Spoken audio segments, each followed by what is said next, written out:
যারা প্রেম করেছেন বা যারা কোনো মেয়েকে পছন্দ করেন, তাদের ধ্যান জ্ঞান সবটুকুই থাকে ওই প্রেমের উপরে।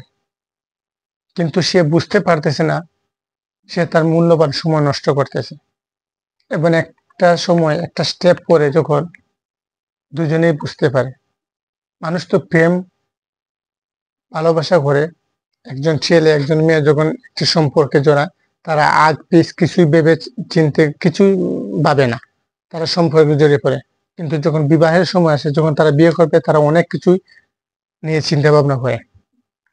ছেলে খাওয়াতে পারবে কিনা, তার টাকা পয়সা আছে কিনা, তার ধন সম্পদ আছে কিনা, সে স্টাবলিশ কিনা। তখন অনেক প্রেমী ব্যর্থ হয়ে যায়। আরে ভাই, আপনি যখন স্টাবলিশ না, তাহলে আপনি কেন প্রেম করতে গেলেন? কেন আপনি মেয়েদের পিছনে গুড় করে আপনার মূল্যবান সময় নষ্ট করে দিলেন? আপনি আপনার কাজের পিছনে সময় নষ্ট করতেন, আপনি পরিশ্রম করতেন, তাহলে দেখতেন আপনার কাজের বিনিময়ে অনেক মেয়েগুলোই না, শুধু মেয়ে নয়, মেয়ে মা বাবা আপনার পিছনে গুড় করতো তার মেয়ে দেওয়ার জন্য। মানুষের সময় ফুরিয়ে যায় না। মানুষ যদি যুদ্ধ করতে যায় না, তাহলে সে 70 বছর 80 বছর বয়সেও যুদ্ধ করতে পারে।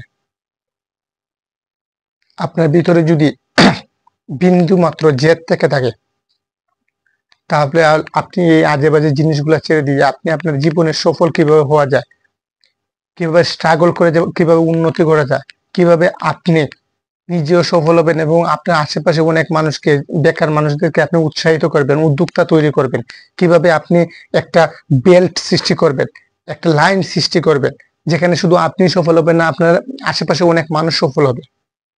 আপনি এরকম কিছু করেন না। আপনি কেন শুধু গিয়ে এই অন্যজনের নাটক ভিডিও, কিংবা আপনি কেন অন্যজনের এই এইসব ওইসব দেখে কেন আপনি সমস্যা করেন? আপনি এমন কিছু করেন যাকে আপনাকে মানুষ খুঁজে দেখে। তাহলেই না হলো সফলতা, তাহলেই না হলো জীবনের মানে।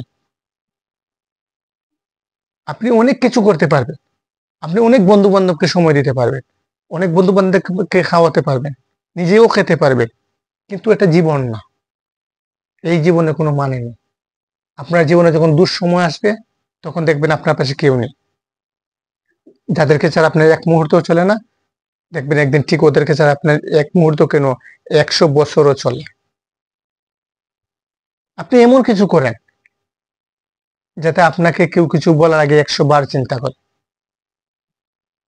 আপনি এমন কিছু করেন যেন মানুষ উপকৃত হয়। মানুষের জন্ম যেমন সত্য, মানুষের মৃত্যুও তেমন সত্য।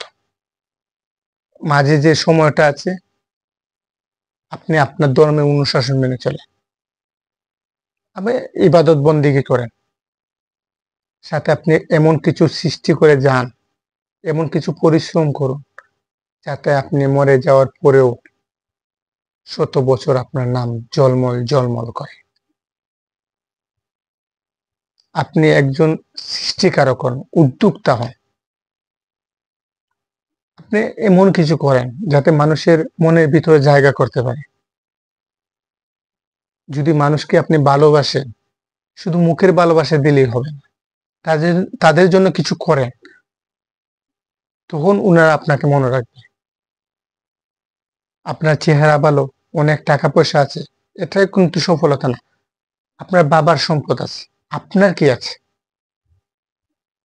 আপনার বাবার সম্পদ আছে, আপনি বাইক দৌড়াইতেছেন, ঘুরতেছেন, মোবাইল টিপতেছেন, ল্যাপটপ টিপতেছেন, মেয়েদের সাথে রাতভর কথা বলতেছেন, ফ্রি টক টাইমে কথা বলতেছেন, হাজার হাজার এমবি খরচ করতেছেন। আপনি কি করেছেন? আপনি কত টাকা ইনকাম করে আপনার বাবার হাতে তুলে দিয়েছেন? সেটা হলো মূল বিষয়। আপনার এটা এটা একটা এটাকে আপনি ফোকাস করতে হবে। আপনার প্রত্যেকটি মানুষের ভিতরে এমন এক প্রতিভা আছে যা অন্যের ভিতরে নেই। আপনি আপনার প্রতিভাকে কাজে লাগান, তাহলেই না হলো মানুষের জীবন সফলতা। কাজ করতে হবে, উদ্যোক্তা হতে হবে, সাহস নিয়ে। আমি ব্যর্থ হব এই ভেবে হাল ছেড়ে দিলে হবে না। যে যে জিনিসে ব্যর্থ না হয়নি, যে জিনিসে পরাজিত হন নাই আপনি কখনো, বা পরাজিত হতে ভয় পান, পরাজিত না হলে তো এটার কোনো অর্থই নেই। শুধু বিজয় মানুষকে আনন্দ দিতে পারে না, কিছু কিছু পরাজয় মানুষকে আনন্দ দেয়, এবং এই পরাজয় থেকেই মানুষ অনেক বড় বিজয়ী হয়, যা ইতিহাসের পাতায় স্বর্ণাক্ষরে লেখা থাকে।